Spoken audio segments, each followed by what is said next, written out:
back to my channel.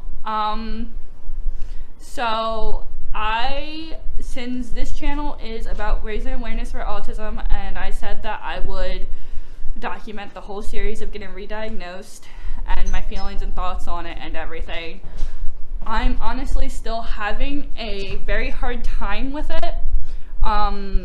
Even though I haven't gotten the results yet, just the last part of the test was really hard for me because it's just like, I thought I could do a lot of things that, in fact, Mom helps me with that I didn't realize Mom helps me with, which I know seems weird, but it's just like, I don't really think about the things that Mom helps me with, if that makes sense. I'm still having a hard time processing that and accepting that. So, yeah, also, I'm sorry my hair is wet, I just got out of the shower. But I'm still having a hard time processing that. And on Tuesday is the second part of it, which is the cognitive test, which I think will be fine. But it's just a lot mentally to, like, process and to, like, take in and to, like, acknowledge as fact. Because it just is very upsetting that I am not as independent as I thought I was. So, it's just very upsetting because I thought I was a lot more independent than I am. And that's really upsetting because my whole life I was told I would never be independent by my foster parents. So now it's just kind of like, oh, that's what they meant. But it's like kind of also upsetting that they lied so much to make it seem like I was independent at 13 years old, which obviously if I'm not independent as 21, I was not independent at 13. So it's just a whole thing, and there's a lot to process with that. Because things are starting to make sense that have never made sense to me before about my life and about like school and how I can't keep friends and how I have a hard time with almost everything in daily life. Another thing that I've noticed since the first part of the test, because I've been overthinking it as I do with everything, because with autism you have obsessive thinking patterns, meaning an autistic will obsess over something and just keep thinking about it and go in circles about that one thing. And for the past couple of days it's been that. And the other thing is that I like Beast more than I do any human. And the way Mom explained it to me was because Beast understands me and doesn't expect anything of me. Which would make sense because as an autistic person, I don't do social norms very well.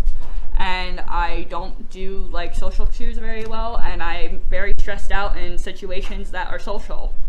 I'm very nervous about Tuesday. Mainly because I don't know what the test is. I know that it's cognitive test, so I'm assuming that means like the IQ test and everything, but the last time I took it was when Asperger's was still a diagnosis in 2013. It was before the DSM-5 even existed.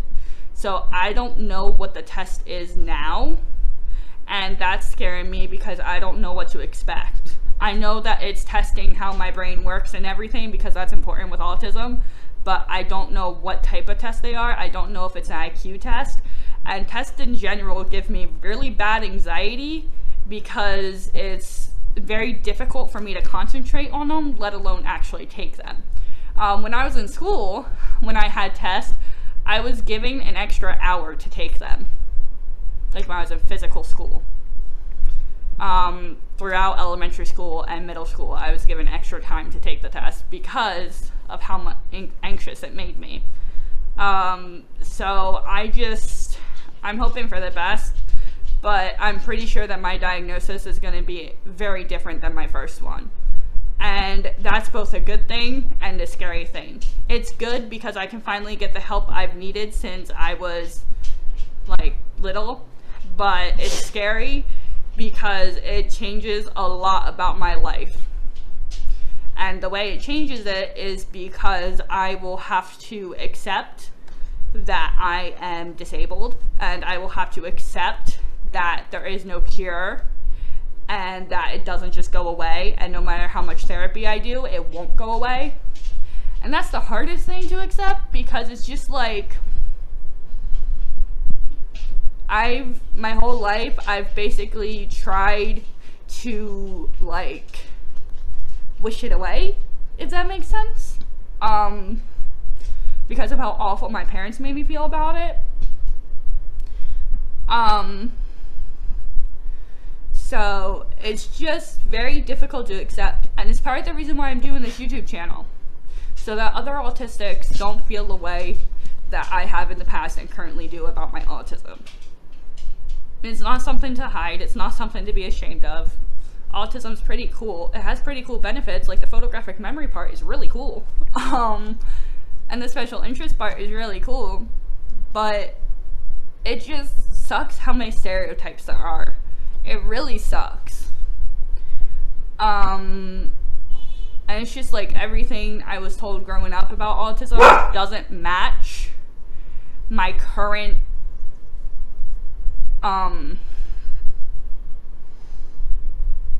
issues I'm having.